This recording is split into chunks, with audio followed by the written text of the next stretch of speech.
Ова е Петар.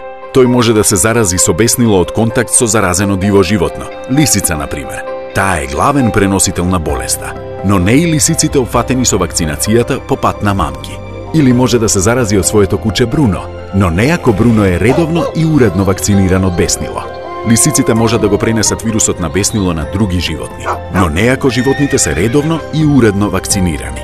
Беснилото е реална опасност. Вирусот е во плунката на заразеното животно и се пренесува со каснување или гребење. Доколку ве касне или изгребе животно, веднаш измијте раната со многу вода и сапун, најмалку 5 минути, и побарајте лекарска помош. Ако повредата не се третира веднаш, исходот може да биде фатален.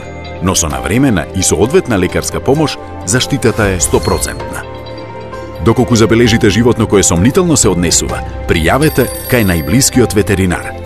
За да се спречи ширење на болеста, оваа есен Агенцијата за храна и ветеринарство со финансиска поддршка на Европската Унија повторпат спроведува вакцинација на лисици со авионско фрлање на вакцинални мамки во природата.